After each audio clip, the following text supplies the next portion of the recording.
and welcome to Performing the Arts Season 5, Episode 3, yada yada yada, you all know the drill. As always, my name is Brian M. Davis. Thank you for joining me today on my podcast, YouTube show, what have you. Joining me today is Roger Gonzalez. He is an actor, director, producer, educator, jack of all trades. I feel like he's a website. He owns a website about theater. I have a lot to go with this guy. So Roger, very standard question: how did you get into the performing arts, or theater, Oh, or performing arts in general? yeah, no, what happened was I had I was 5 years old and my teacher, I had no idea what any of this was because I was 5 years old, and my teacher decided that she was going to give me a small part in a school play about, I don't even remember what it was about. All I know is that my job, she explained it to me, and I don't remember all the details, a long time ago.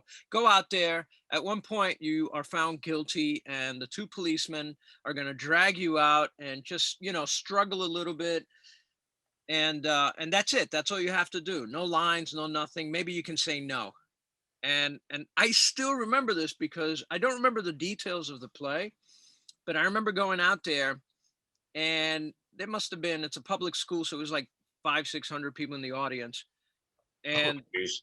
yeah, but I wasn't scared. I didn't care because to me it was just fun, and then all of a sudden I hammed it up and I went, oh no, and I did this whole big dramatic struggle. They dragged me out, and the thing that stuck was how it totally changed everything for me. At that moment, first of all, the laughter, I'll never forget that, and the reaction. All of a sudden I had somehow affected the behavior of 500 people, kids and teachers in that audience, and they were reacting, and I never forgot that.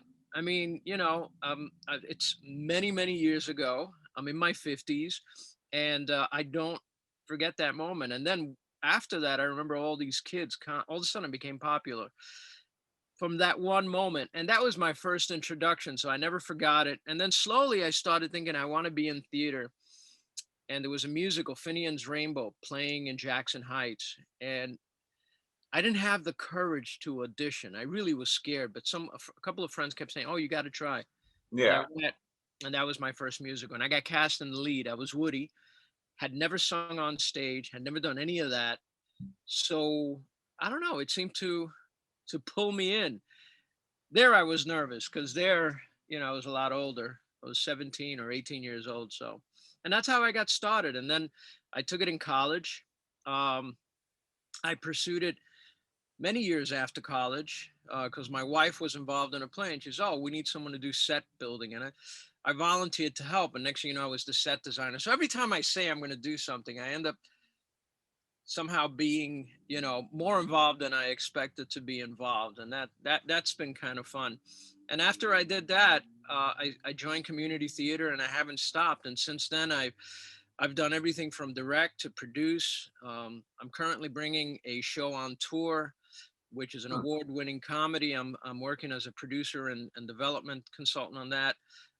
Working with two Tony and award-winning and nominated producers, Broadway producers, on the project. So it's been a long journey, and I love every minute of it. I love producing. I love directing. I love meeting people in the theater, and I think theater arts and arts in general are the best thing in this world. The best things.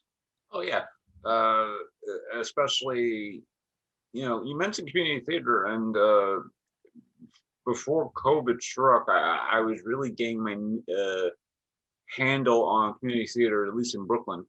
I know there's community theater in probably Manhattan, Queens. I definitely in Staten Island, the Bronx, all over the city. But I was mostly getting stuff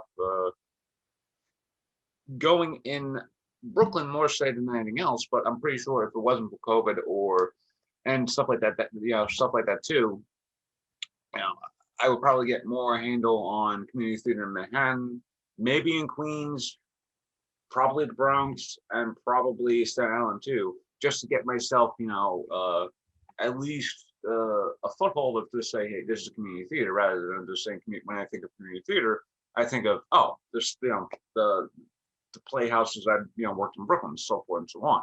But yeah, when it comes to community theater, do you have like a aspect that you do that you love doing there, regardless of what you're doing, saying like acting, stage managing, or ushering, that sort of thing too? Yeah, I do. And actually they started my website because of community theater. So I worked I played. I had fun with the St. Mary's Drama Guild when I got back into theater after a long hiatus. And it was fun. It was fun to be back. And even though I was building the sets, eventually I got drafted to be in a show, and next thing you know, I'm in the the ensemble, and I'm getting small leads or small parts, Yeah, and slowly building. And what happened, the reason I started um my website, which was originally called communitytheaterny.com, is because back then there was no, huge internet presence of community theater. So my goal was to find all the community theater that I could find. I found Parkside Players in Queens. I found, the Rockaway Theater Company, which is one of my favorite theater companies, community theater companies. That I've ever worked with. I absolutely love them. Another yeah, one I found was the Heights Players. I absolutely love them. I love the people at the Heights Players. And slowly I started to find all these groups and put them on my site. And then someone said, well, don't just do community theater. There's off Broadway, there's off yeah, Broadway, there's independent. So I changed the title. Ron Hellman, who had I think it was called the Outrageous Fortune Company in Flushing, he said, why don't you give it a different name, like local theater? And that's a great idea. So I changed the name. And then recently, because everything's gone digital and our exposure is really now, in a digital world, and therefore national or even international or worldwide, I just said, you know what, localtheaterusa.com. And we're relaunching that at the beginning of next month. We did a soft launch and we started to work on it. But the idea is that now we want to bring attention to all theater all across the country, because there's all these great, pockets of theater and yeah. arts all over the country. So, and Brooklyn is a gold mine for theater. So Oh you're yeah. starting in the right place. I mean, really. Uh, I remember a couple of summers ago, I actually was casted in a Heights theater production of, I forgot what it was, but it was something along the lines of, it was like detective story. I think it was detective story. Oh, Detective Story. Yeah, I did the marketing for them on that. Great. And I was gonna be in that thing, but the weird thing is, I live in like it would be a very long commute to go to and from the Brooklyn Heights, because one, I gotta get off at 4th Street and then essentially walk down 4th Street to where the Heights Theater is, because because unless I have a car, which I'm still trying to think about, getting a driver's license, especially in New York City. Unless you have a car to drive yourself to and from the Heights, it is a fairly difficult place, because I was actually kind of confused to where I was going, because I'm so used to actually walking downtown, because I always would, if my uncle lived in Park Slope, so I would always go downtown because it was so close, and I would walk around downtown, all of a sudden get to know downtown, because sooner or later I'll probably be working downtown or something like that. Yeah, it's tricky to get there, and a car's not going to solve your problem Yeah, necessarily, because because parking is horrible there. yeah, because I was because I was looking at, because I was just remembering the parking structure there. Like the streets are very narrow over there, so Yeah. it's like even if you do park there, you're probably gotta be parking like maybe a couple of blocks away. So it's like so. But I love the energy of the Heights theater itself. I was really waiting to do like I was hoping to once I was graduating from college, to go back to all this stuff, so I could start going, go back head on all this other stuff, and then COVID struck. I'm like, okay. But I know, like right now, the Heights players are actually doing a virtual theater experience called the Heights Murder Mysteries or something like that. Yeah, And that's and Neil McDuffie. He actually wrote it and put it together for them. Um, but yeah, you're right. Brooklyn, and it's funny that you mentioned Brooklyn College, because I actually taught. I started my teaching career. oh, nice. Yeah, I was teaching marketing and multicultural marketing there. Um, And yeah, it's, the Heights is sort of out of the way. I now teach at City Tech. It's one of the things I do in Queens College, but City Tech is great because it's right, like a few blocks. It's walking distance from the Yeah, Heights. So a lot of times when I'm teaching in person, which I'm not doing this semester and probably not doing in the fall, it was great. You taught a class, you're done at 5, you grab something to eat and you go to the theater, and you can help them with their marketing. Or, I haven't been in one of their shows in a very, very long yeah, time. And and I was thinking I want to get back to the stage, even though, I do commercials here and there, and I do I do produce theater, especially at the 13th Street Rep, which is unfortunately now on hiatus, not because of the pandemic, but because the owner passed away. oh, Um, damn. yeah, she was 103 or something. Like, she wasn't running Wow. it. Yeah, but it changes hands, and now they're trying to make it a landmark. But I wanted to get back on stage at the Heights. The last time I was really in a major production, I played Franklin Hart Jr. at Rockaway, and that was amazing. That was amazing. I'm very selective of who I work with, but there's some wonderful people out there who really, really know theater, and they're doing community theater, and their productions are as good or better than some of the off Broadway or off Broadway stuff that Yeah, I've seen. So just, uh, we'll be back. yeah, You'll be on exactly. stage. It's like I was just remembering that even though the Heights was pretty, far away from me, the closest theater, the closest community theater that wasn't the Brooklyn One Productions was the Gallery Players in Park Slope, and they, Another phenomenal theater company. yeah, I've and never done anything with them in terms of stage, but I've done their marketing for the last couple of years. Well, they run ads on my website. Another great Brooklyn group. Where do you live exactly? Or, I live in, uh, I I want to say I live in Bensonhurst, but I live in the border of Bensonhurst and Bath Beach. But for the longest time, I grew up in the area called Bensonhurst, so I call this area, even though it's like Bath Beach or something like that, it's practically Bensonhurst. So it's like, yeah. So whenever I say where do you live, I'm like, I live in Bensonhurst. It's like a very more formulaic. There we go. It's like a more formulaic answer because it's like, if I lived in Park Slope and I happen to live in the Gowanus, I'm like, I don't live in Gowanus. I live in Park Slope. It's like that's more like it's like where you yeah, it's like where you live in New York City. Sometimes the neighborhood doesn't seem to recognize to where you are now. So even if you live in like I live in uh Stuyvesant, not Stuyvesant Heights. I live in like again downtown Brooklyn is like you could live in like downtown Brooklyn and it's like where in downtown Brooklyn like Bed-Stuy and like oh that's another name for it now. It's like so people who I just say Brooklyn. It's yeah easier because I don't really think. I live in Brooklyn. I was born in Brooklyn, so I'm like I'm Yeah, from Brooklyn. Brooklyn. Yeah, because I don't think people really, except for certain areas like Park Slope and the Brooklyn Heights areas and downtown Brooklyn. For the most part, people don't, except if you live in Brooklyn, don't identify to a specific area. Yeah, I tell people I live in Queens, and I have the same problem because I'll say, well, I live in Glendale, which is near Forest Hills, but my mailing thing says Ridgewood. I'm like, you know what? I just live I in live in Queens. Queens, and that's it.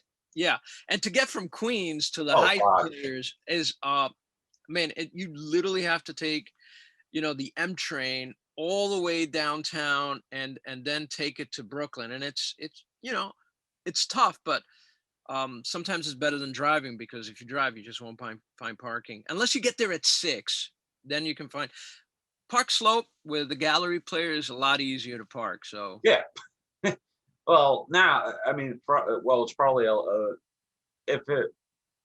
I haven't been to Park Slope in a while because my uncle moved away, and the last time I was in Park Slope, it was like wall to wall construction. So it's like because now that like around that area, it's like they have this whole idea of building up new condos or new apartment buildings and new stuff like yeah, that. So it's because I think they're trying to create Park Slope as sort of like a resident area for people who work downtown or something like that. So It's like even if Makes you're walking sense. downtown, come to Park Slope and live more freely because you could just go and to and from downtown, something like that. But enough about downtown Brooklyn and stuff like that.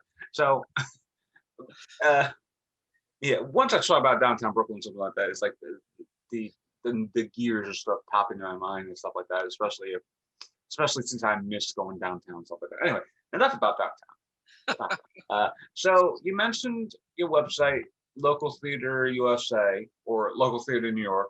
Uh, as of right now, or as of this recording, I'm sort of like in the process of still making up the PTAshow.com. So by this point, hopefully it'll be a nice, little fully functioning website. In terms of helming a website and also crafting a website, how long did it take you to actually essentially get to the point where it's like, okay, this is the website I'm aiming for. You know, this is the exact type of website I've been aiming for. It's like, especially since it's a entertainment website, which is like so easy to do. Just do an entertainment website. But for theater, it's a little more difficult because you got essentially use so many theater had to keep on like essentially updating with each theater company, all that stuff too, especially like they say, hey, what shows you doing, what shows you doing, that sort of thing. But Well, yeah.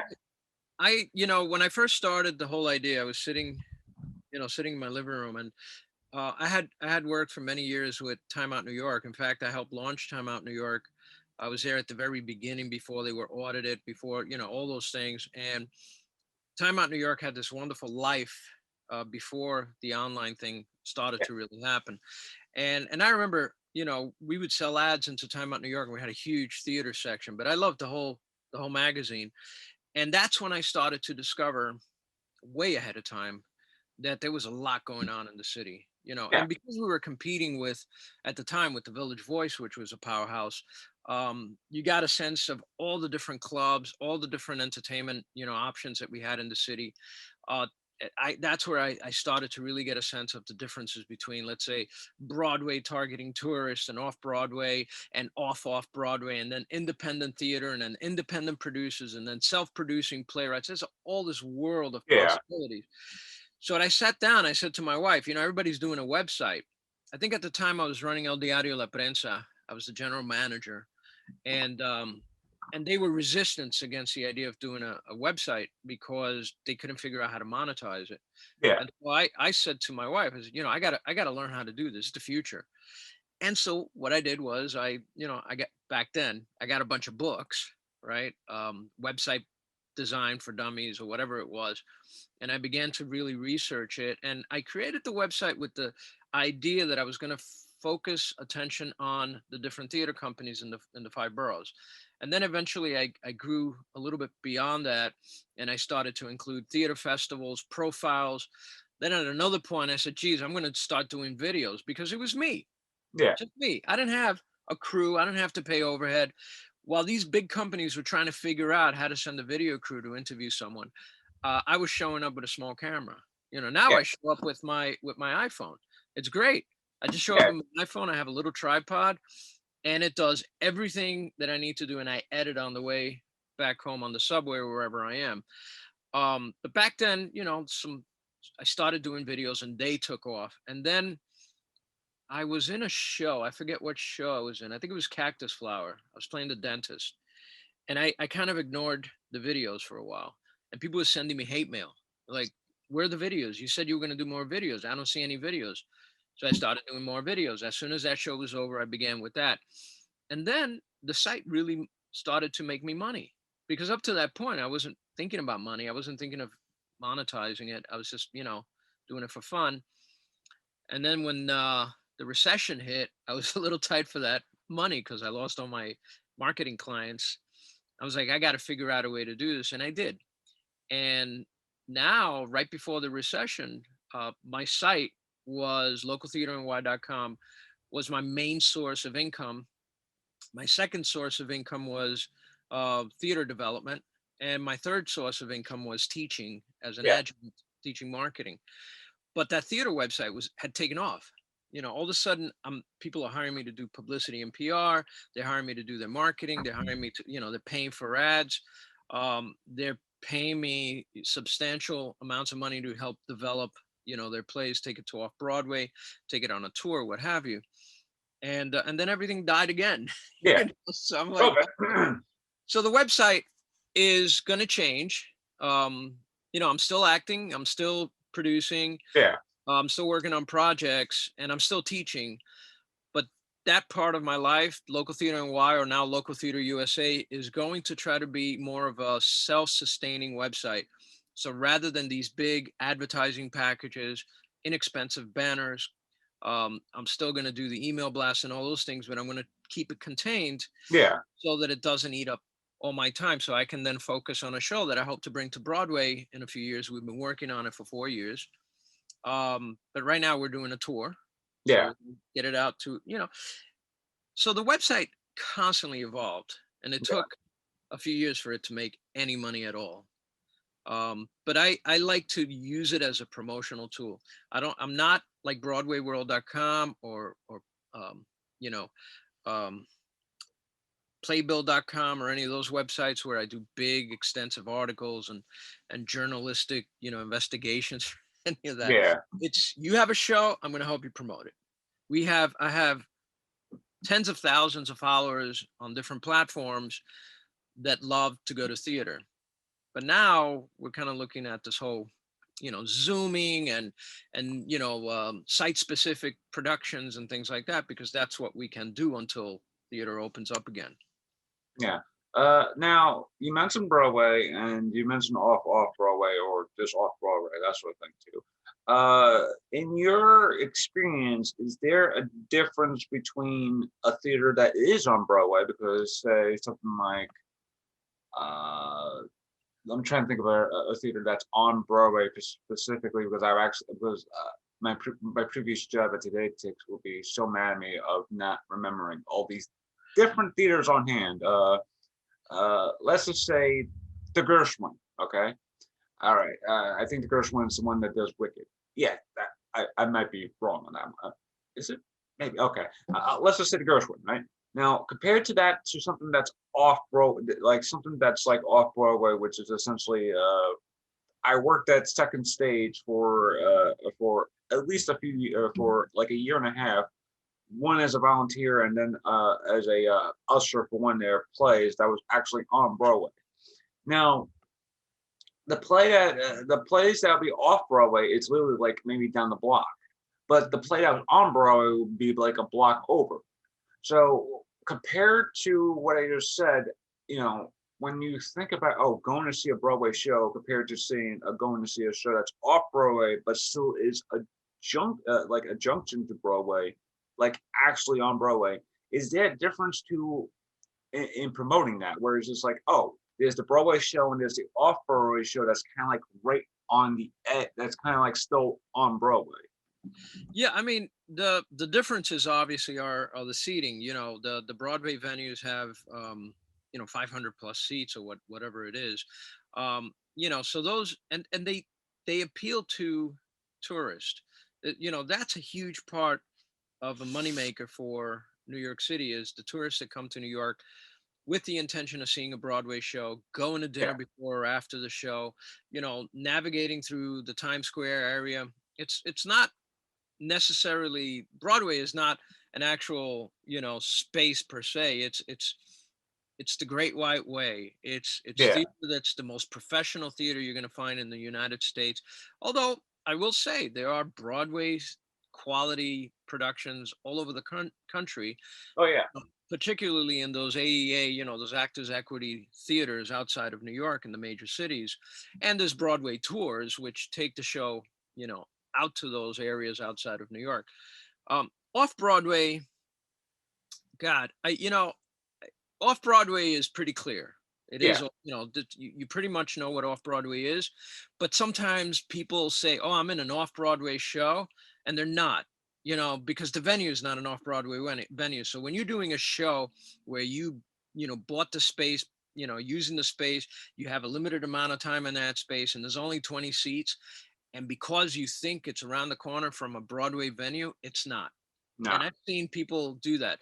So most of my marketing is focused on really off and some off. And I think I've done maybe 2 or 3 Broadway shows.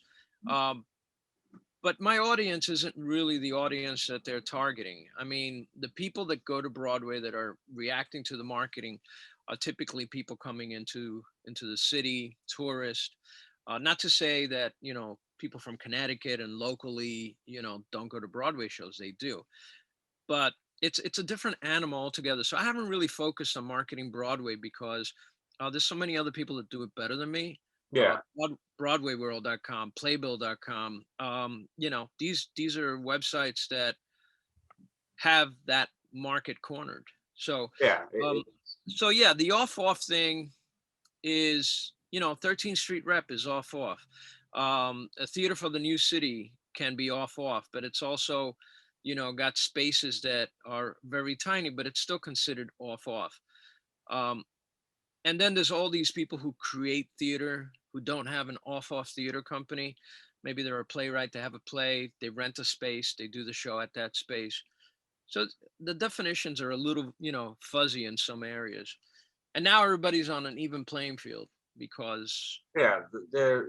I remember more than a few years ago, I did some work at a Manhattan Repertory Theater, and that's like close to Broadway, or at least off Broadway, like literally off Broadway. And I always, because the way it was off Broadway, I was like, oh, I guess this is like my first off Broadway show because it's literally off no, Broadway. So, hate to but break it to you, but no, yeah, it was actually that same theater that referred to them. It was someone who rented that space, and this person said, "I'm doing an off-Broadway show," and I don't say anything because I don't. I want people to go see a show. I don't care yeah, what it's called. But no, that's not off Broadway. That's off, yeah, and awful. yeah.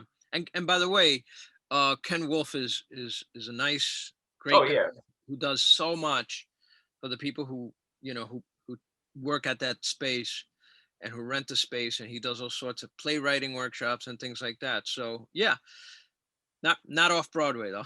yeah. And if you ever and if, as those who actually are watching and you actually go to Manhattan Repertory Theater, say hi to the dog that's right there. Because he has Who?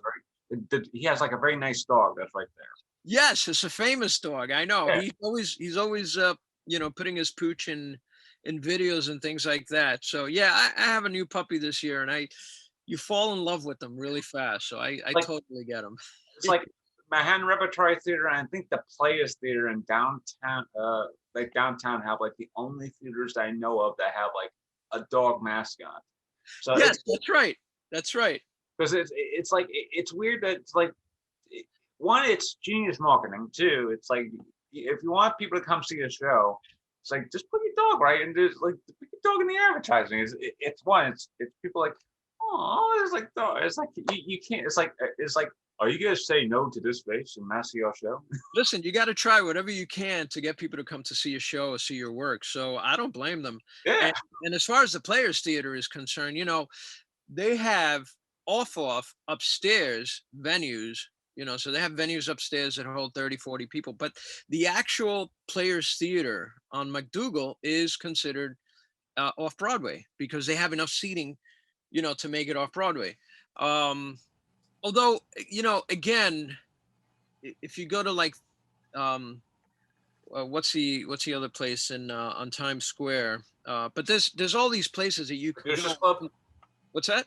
Producers Club. No, that's to me, that's off. Yeah, It's just way too small. yeah, it is. But I'm trying to think of the other place, and I'm blanking out. But depending on the space and depending on whether it's equity or non-equity, depending on I think how I it's might know what structured. one you're talking about. It's like it's like down the block from a I wanted to say adult themed shop or something like that. Could be, yeah, because Yeah, that's what Times Square was when I was growing up. It was, yeah. it was I think it's called the Times Square Theater or something like that. that's it, Times Square theaters, yeah. Yeah, But yeah, there's all these different possibilities, and I've worked, you know, most of the theater I've done or community theater or independent productions. I've the closest I've come to an off Broadway production was at Theater for the New City, and they called it that, but I knew, but it Yeah. wasn't right.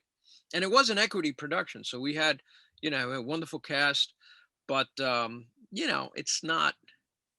And that's the thing, people get confused with that. But my feeling is promote all theater, because you're going to have a surprise every now and then. You're going to go see a show in a small space that you think is going to be crap, and you're like, oh, I'm just going to go see my cousin Joey, or and I feel bad, I don't really want to go, and then you go and you see this amazing production.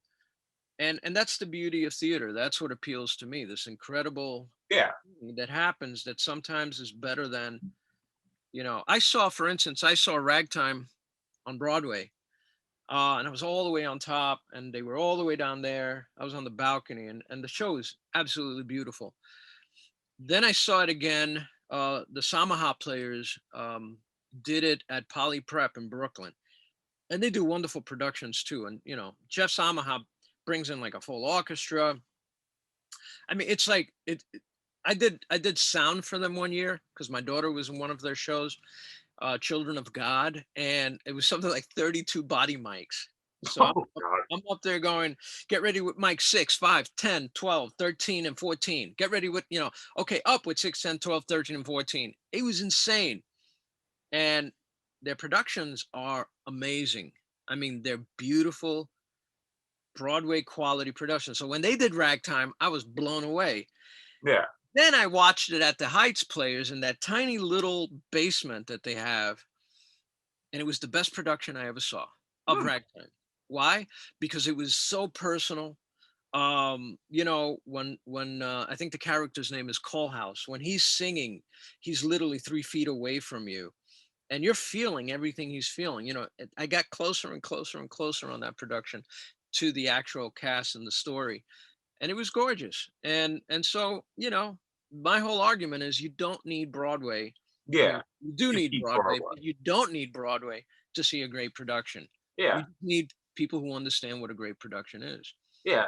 I think for the most part, it's like I work with people who are geniuses in what they do, and of course, and they might do a small show in, say, a place in Brooklyn College, like say like one of the small studio spaces in Brooklyn College, perform their thing, and like say instead of the Buckwall Theater, that they might do it in, like say, Roosevelt, like 302 or something like that. It's a very famous room too, because it's like a spacious room that's like a spacious ballerina like room, and I'm pretty sure it was part of like a ballerina room or something like that. It's like a dance room, something like that. But it's like a very small, very spacious room. But you might be like maybe a few feet away from the action, and it still feels like real, some stuff that you're going like, wow, this is really good. Yeah.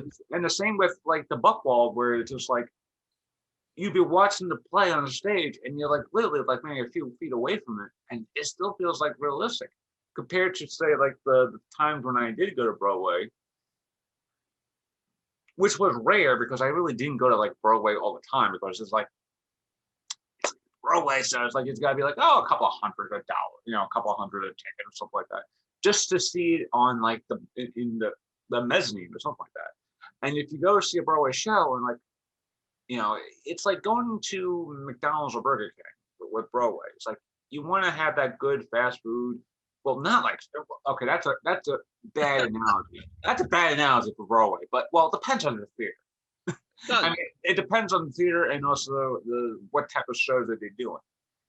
But it's like with Broadway, it's like you want to go to Disney World or Disneyland, so you want to be entertained or something like that. But sometimes you want to go to Disney World, Disneyland, and sometimes you go to a place that doesn't actually feel like Disney World, Disneyland, because it's like it's not established. It might be a community theater, something like that. The last production I worked on before the pandemic was, I believe, Little Women, which was at the Gallery Place, and he did a fantastic job. And this was right as the movie was coming, the new movie that was coming out. So I was watching this like, this is really good. It's like, it's like this is like really on par to what I would see in the actual live theater, on Broadway or something like that. Because and the thing about and I always have community theater in my heart because that's where I really got my start in terms of springboarding into the thing, but also independent theater too. Because another great thing would be like working at La Mamba, which is all the way downtown Lower East Side in again I forget near Lafayette Street or something Yeah, along East those Fourth lines. Street. Yeah, East. East North Street, and it's like the same thing. It's like there's like the I mostly use the annex at the La Mamba, so that's like the more basement area of the thing. And I've been watching these shows. I'm like, these shows were very good for in a very basement like quality. I'm like, it's freezing. It's like the ceilings are almost very low. But I'm watching the show. I'm like, this is a fantastic show for the space that they're using. So yeah, it's when I think it's like what you just said before. It's like it's not about if you want to go see Broadway, you're thinking as, oh, I'm going to see a Broadway show. You think about the quarantine, with theater, it's more along the lines of the people behind the show, excuse me, the people behind the show and the people working in the show, because those are the people who are really doing the best in terms of thing. And Yeah, again, I'm yeah, sorry. Yeah, yeah, I was going to say it's all really about the expertise level. I mean, yeah, you can do a show and on a street corner, and if the people have talent, the people have skill, and they know how to put it together, it's going to be a great show on a street corner. It doesn't matter to me. The venue is, you know, it's just another tool that the creator has. yeah, Uh, in terms of how much light do I have, how much this do I have, how much all those, can I build a set? Do I have time for costumes? And you really learn that when, I get very involved. I've been very involved with um, theater festivals. yeah, Now, I personally don't like to act in theater festivals. The process is a little fast, yeah, and, yeah, and I don't mind a fast process, but there's too much happening. And if the theater festival, and there's some theater festivals out there that are absolutely horrific, horrible. They're just horrible people. They're talentless people. They'll give a venue because they want to collect their $400 or $500 fee to anybody, even if the place sucks. yeah, And then there's wonderful festivals who nurture the playwrights, who actually, like the Broadway Bound Theater Festival, phenomenal festival. The Strawberry Festival, great festival. There's so many of them out there that just do a phenomenal job. And all of a sudden you'll see a play like Broadway Bound. I've seen plays on that stage. They're not allowed to have a set. They're not allowed to have really much time on the stage. They have like a 1 day setup where this is where they have to figure out all the lighting, and they have to share common lighting grids and things like that. And you go there and you find a play with no set, well, not just amazing, just out of yeah, this world. Why? Great actors, sometimes equity actors, great script, that's been nurtured and curated by the folks at Broadway Bound. And then, it just looks great and it doesn't have anything. And that same play with a 2, 3, 4, $5 million budget was going to look differently on Broadway or off Broadway, with a little bit less money, and not necessarily make it better. And that's what I mean. I was seeing right before the pandemic, I was literally going to the theater 3, 4 times a week yeah, easily. And to the point where people would invite me to go see plays, and I'd be like, I don't want to go. And they, oh, you don't want to review the show? No, not really, because I also have a life and I have other things that I'm doing, so I can't go to the yeah, theater every single bloody night. But that's where you learn a lot about theater, when you go to all these shows and you see people doing it with different budgets, different approaches. Um, to me, it's all about the acting. If you have a good director, good actor, um, even if you have a shitty script, but you have a director who knows what to do with it, yeah, you'd be surprised. Joe Batista at 13th Street Rep is a good friend of mine, and probably one of the best directors I know out there. Just incredible. I hope to work with him one day. He promised me a monologue, so if he's watching this, where's my monologue? But he said he wants me to do one. But he's such a great director. I've seen him take plays that you read them and they absolutely stink. And then you watch him do it and you're like, holy moly, why? Because he got the right actors, he got the right idea, he Yeah. structured the play. I mean, a lot of the plays I've seen him do are, at best okay, and he makes them great. So see a lot of plays, and also helps with my acting. I mean, when I get up to see a show and I see what people are doing on stage as far as acting, my head's going, oh, that's a good approach. That's a bad approach. Never do that on stage. Definitely always do that on stage, and it Yeah. helps. It helps on many different levels. So yeah, it helps me too because I'd be like watching the play. I'm like, okay, like if I was on stage, I probably would have done this. But if I Yeah. was on like that sort of thing. Uh, Now you mentioned the pandemic before, and the pandemic has really hurt Broadway in more ways than one. Yeah. Uh, but Broadway has been trying, and when I say Broadway, I mean like legitimately the theater industry. So when I say Broadway, I mean the theater industry. But the theater industry has been like legitimately trying to recover, essentially, almost like if this wasn't a pandemic and this was like a strike or something like that, the strike would probably be over before people would actually be out the door and start striking because no one wants to strike on like in the theater industry. But Exactly. this is much more of more of a strike. This is much more of a health and safety concern. So in terms, so this is more like a multifold question because I have like a couple of things. One, do you see essentially major Broadway shows uh, retooling how they stage, retooling essentially blocking on their shows, especially if it's like a more up close personal show, like say West Side Story, or if it's like a very fun show, like say Phantom of the Opera, where it's like all dancing, West Side Story, it's very romantic. So you have people holding each other, kissing, something like that, compared to where it's just like make sure you get like a temperature check or something like that. A nose check, or I mean not nose check, COVID test, that sort of thing too.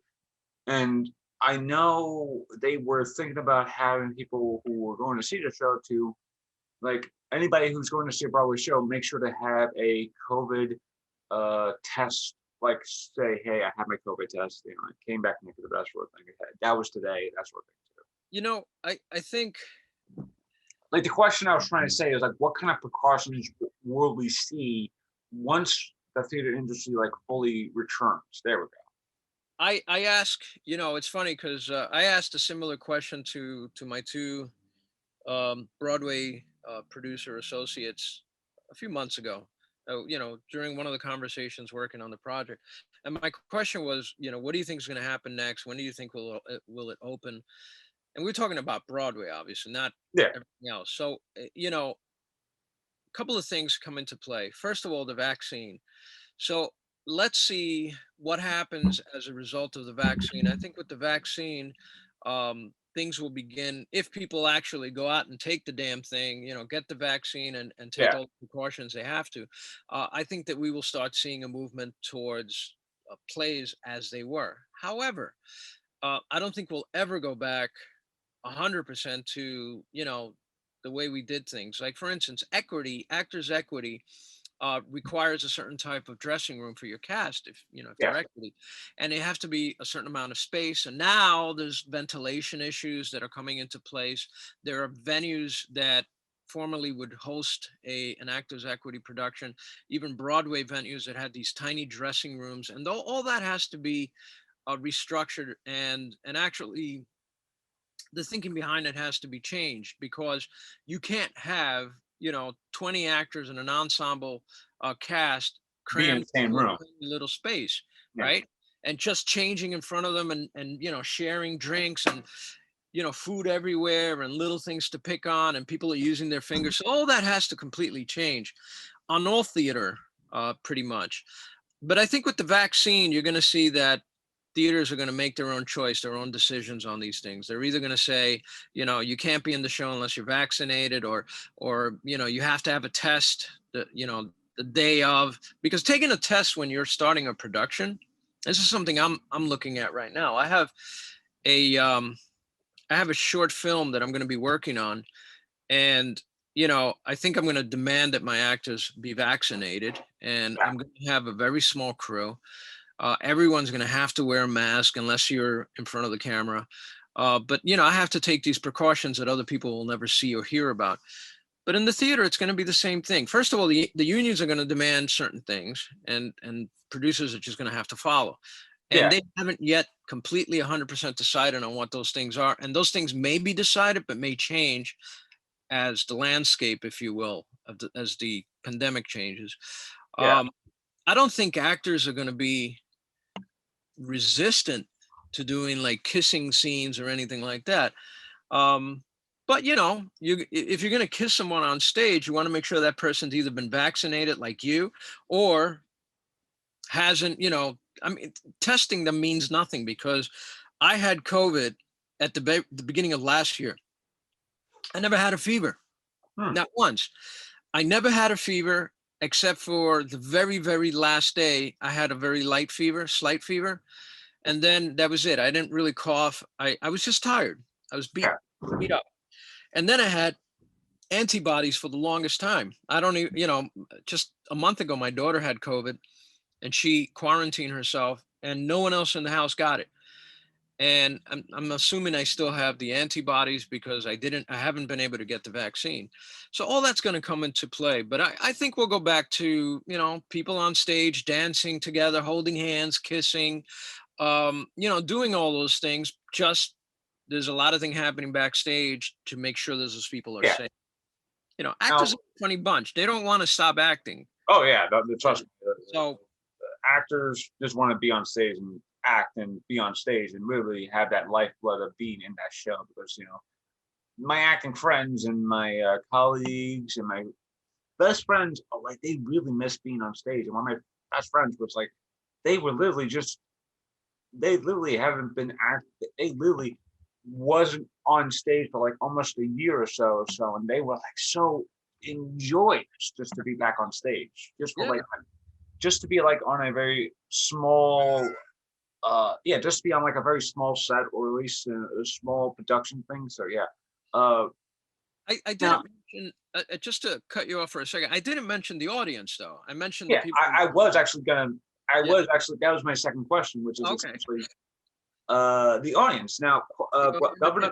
Governor Cuomo, King Cuomo, he essentially said that as of right now, I'm filming this in late February or so. He said that the people are like, oh, it's going towards like 25% indoor dining, 35% around like, yeah, like around after the March or so.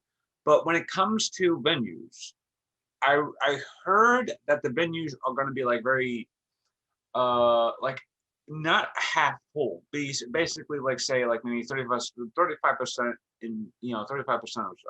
When it comes to a big show, or at least a theater show, if it's like a small venue, 35%, that's like maybe 20, maybe 30 people, and 20, 30 people at a time or something like that. Yeah. So yeah, my second question is how is the seating arrangements going to be now that this has gone to this pandemic has happened, because of what's been happening, because going to a full Broadway theater on opening night, or at least on a full theater, it's an amazing experience, but it's also very crowded. Yeah.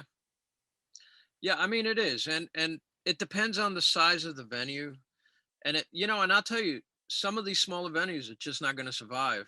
When you look at a venue that can hold, 20, 30 seats, and you're told that only 25% occupancy, or you have to have a certain distance, Yeah, there's two choices there. You either shut down and say, forget it, this shit's not going to work, or you have to come up with some sort of a, more shows, let's say in a given day, more more actual presentations of the show, so you can bring more people in. You may have to do something like, up the price of your ticket. And then you're going to deal with all those people who still are not feeling comfortable about sitting in a theater with yeah, someone, 3 seats away, even if you're wearing a mask or two masks, doesn't yeah, matter. So all those things still are up in the air.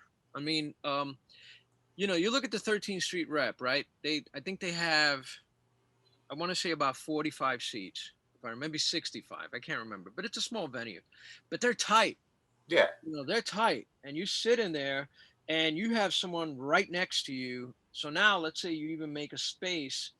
You know, you need 3 seat separation to have 5 feet.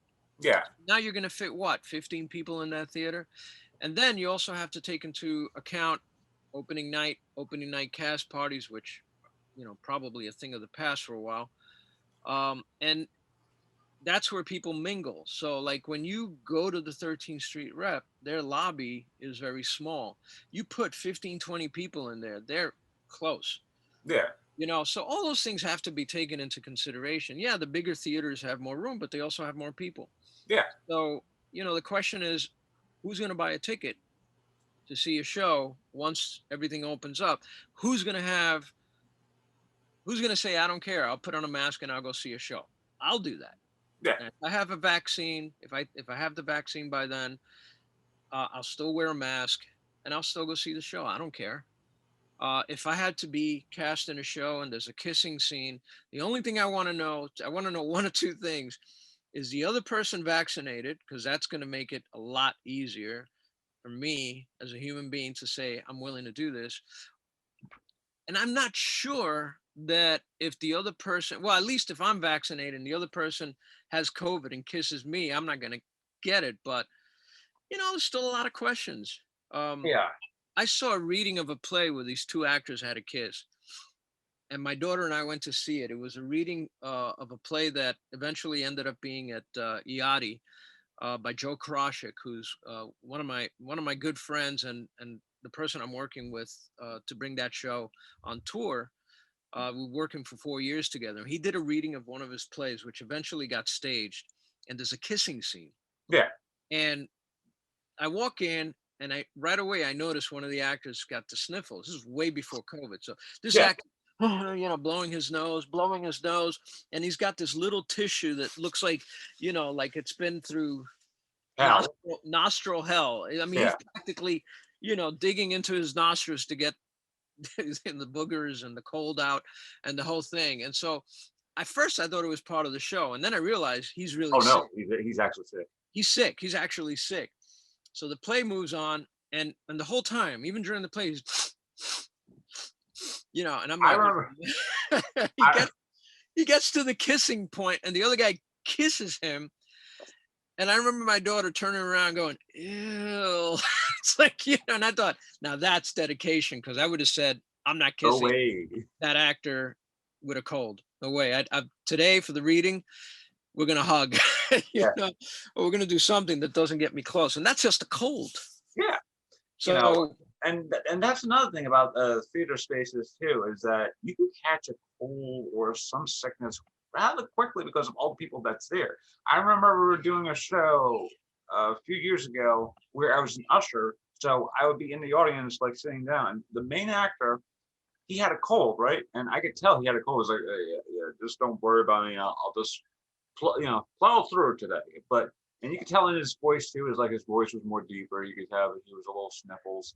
And I remember, and of course, the theaters are also quite cold sometimes yeah, because and that's another thing. It's like some theaters will be very cold because I remember talking to this to one of my house managers, and I remember him saying, "Why is the theater always cold?" And he kind of goes to me, goes, "Well, it's to keep people up," or something like that.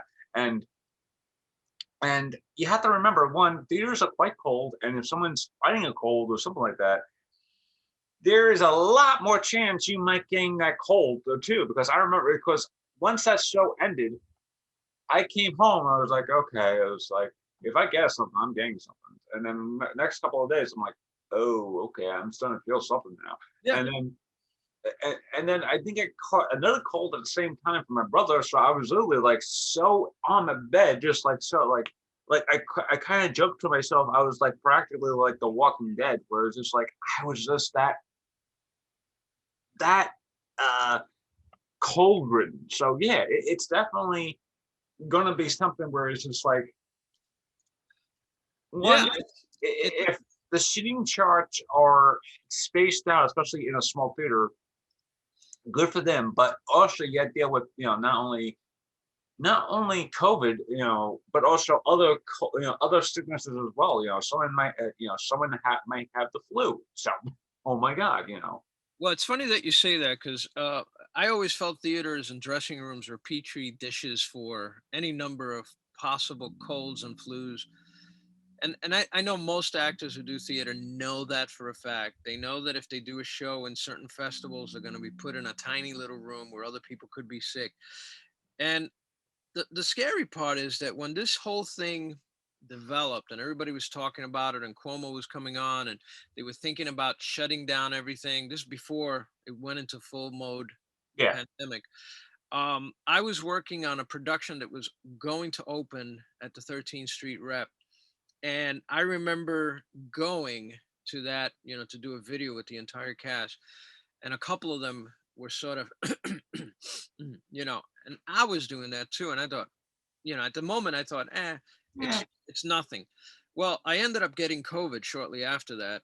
Not saying they did it. I yeah, caught it at the Heights Players because it just so happens that the Heights Players, there was one show I think was directed by Bernie Bozio, and that show everyone was sick, everyone, yeah. and I was like, holy cow! And then I went to see a show at the 13th Street Rep. My good friend Joe Batista directed, or maybe that one was at Theater for the New City. I can't remember. And he was sick, and everyone in that cast was sick, and they were showing up and doing the show sick. This is literally that 2 week window right before everything shut down. I was exposed to three different productions, three separate productions, where the entire cast was sick. Yeah.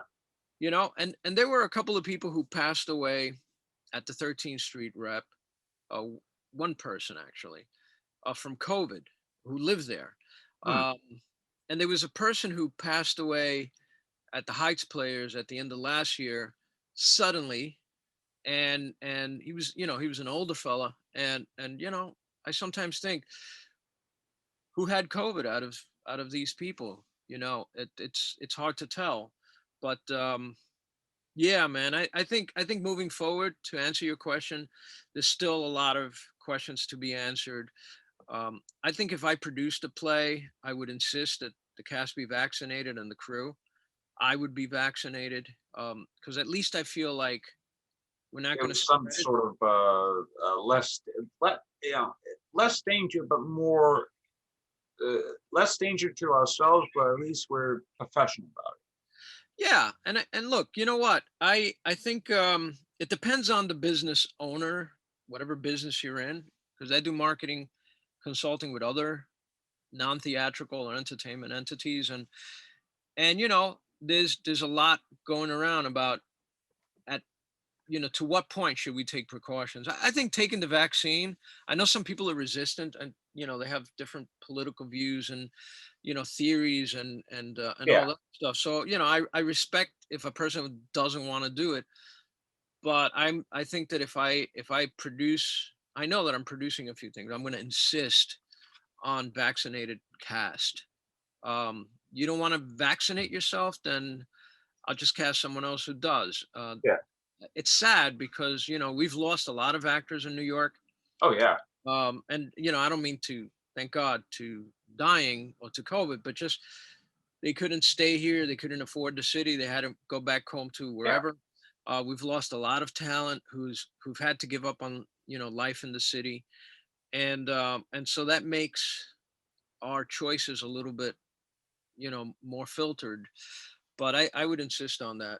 I wouldn't want to kiss anybody on stage, or be close to anybody on stage who wasn't vaccinated. You know, that's the truth. Unless I'm vaccinated and the person took a temperature test, but even that can't.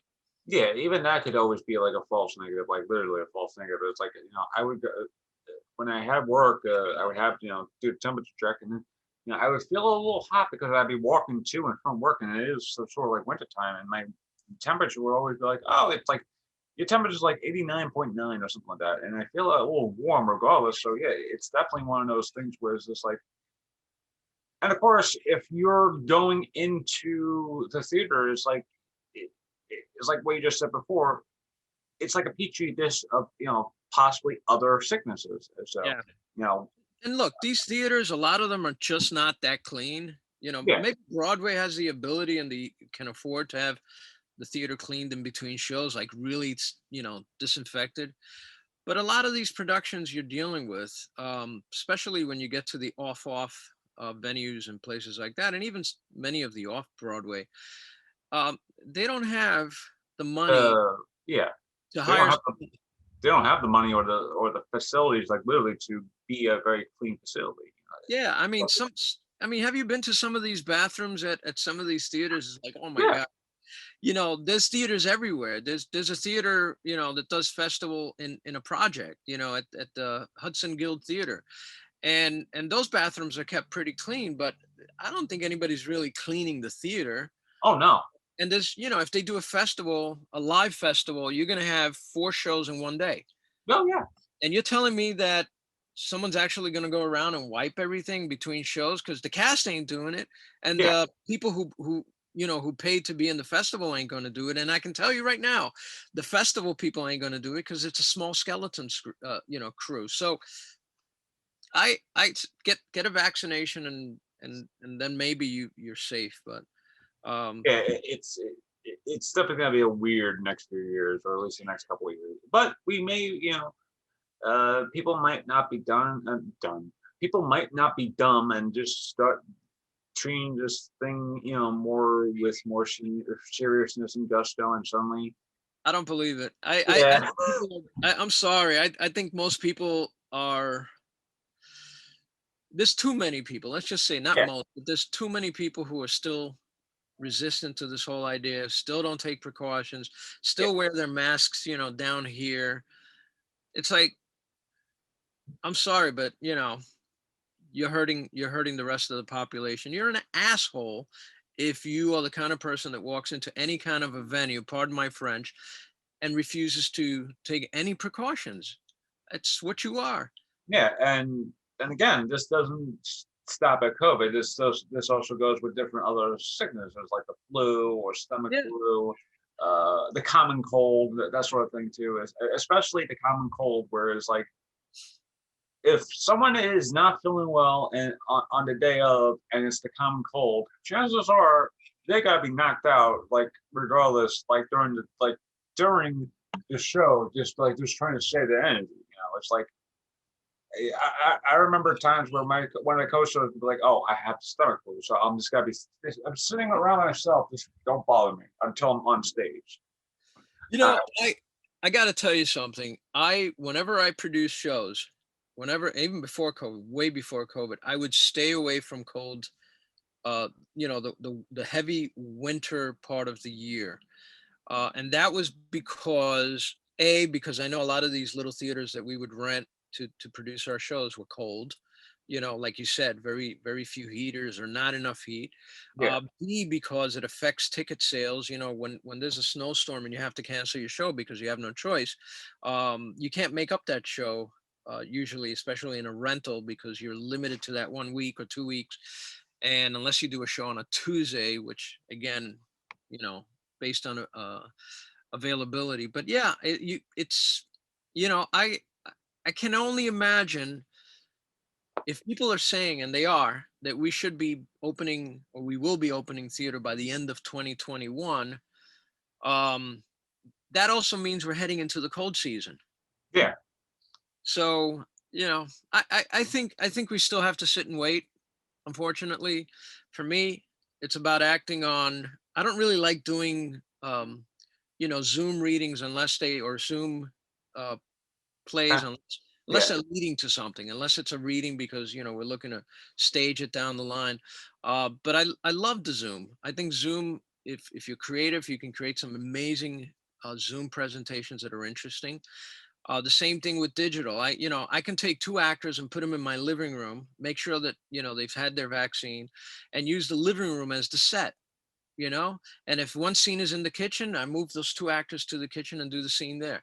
So it depends on the play and the work you're working on, but there are ways that we can still. And when I say videotape, and I don't mean like a movie. I mean sort of like a heightened videotape of a play, staged like a play, blocked like a play, but utilizing video to record it and then put it out there. Hmm. So I don't know. I don't think we'll see anything until the end of this year, starting to come back to normal. Yeah. And on that note, that's a good way to actually wrap up today's episode. Roger, thank you for being a guest on the show. I do have three quick questions. They're fairly quick. Uh, do you have any advice to those who are actually trying to produce their own work or something like that, especially now? Or is it just like, Yeah, keep developing. Listen, a recession. Every time I see a recession, I see these people who are in business all of a sudden clamp up. They don't communicate with their clients. They don't continue doing the things that they were doing. They sort of become reactive. And I think actors and producers and theater companies do the same thing. Oh, what do we do? And so they shut down. They shut up. They don't know what to say, so they say nothing. And for playwrights who are looking to develop their play, same thing. I'll keep writing, but I won't pursue developing for a while or producing. No, I say just find a way. You can still do readings, really good readings, um, on Zoom. You could do rehearsals on Zoom. You can do. I just watched a show. It's a cooking show, and I'm trying to remember who. It's a young pop star, oh, Selena Selena Gomez? Selena Gomez. I don't know if you've seen the show, but Yeah. so what the crew did, they're not there. They set remote cameras all over the house, and then she has a live feed on a screen of a chef who shows her how to cook a certain, dish. Oh, nice. And it's so cool because I didn't care about the show. I thought the show was cute, but I kept saying to my wife, "Holy cow, look at the cameras. There's a camera there. There's a camera there." And somewhere remotely, there's a director, you know, Telling them what to do. yeah, and following the action. So yeah, if you're a producer, keep producing, keep developing. If you can't put your show on a live stage right now, you can still work on the show. You can still, come up with a marketing plan, come up with a business model, something that so when everything opens up, you're ready. There's a lot of theater companies out there that, you know, just don't say anything. Just don't say anything that's happening. The Rockaway Theater Company was putting up plays that they had videotape years ago so that at least they stayed top of mind. Now they're doing free workshops. The Heights Players did that live murder mystery. Or I don't know if it was live, but it was streamed, right? Yeah. The gallery still did their black box. Yeah. So people are still doing stuff. And if you're an actor, uh, you can still act. You can still, Oh, yeah. video submissions are master the art of video submissions because that's what everybody's going to be asking you for. So if you didn't like video submissions and you wanted to audition in person, guess what? Get rid of that idea and start doing, start working on video submissions. Jeff Sama has a series out, How to Look Good on Zoom, which I saw it the other day and I thought, okay, that's something, how to look good on Zoom. Because a lot of people will do these things where, they're talking on Zoom and they look like this. And you're like, can you fix that? Because I'd like to see you. So, And the other two questions are probably like the same question, but to those who do want to follow you, where can we find you outside local theater USA? well, thank you for asking that. So I have Roger Local Theater in Instagram. So at Roger Local Theater, theater is RE at Instagram. And there I talk about everything. I talk about, theater. I talk about the arts. I talk about food. I have Theater Marketing Insights, which is Theater Marketing Insights 2021, which is also on Instagram. And there I talk about marketing. And you can find me on Facebook at Local Theater NY. And I have several groups. So if you're an actor, Actors for Actors NYC. And if you're a playwright, Playwrights in Productions, both of these are on Facebook. So there's a lot of ways to find me. Yeah, it's like, look for me, just Google me, and feel free. Anybody who's out there who has any questions or anything like that, you can reach out to me, and I'd be happy to give you, my spin on things. all right. And in that note, Roger, thank you for joining me today. And please just stay well, be well, and just take care of yourselves. Brian, thank you for doing this. This was great fun, and the same to you. Stay healthy, and we'll be back. Thank you. And we will be back. That's right.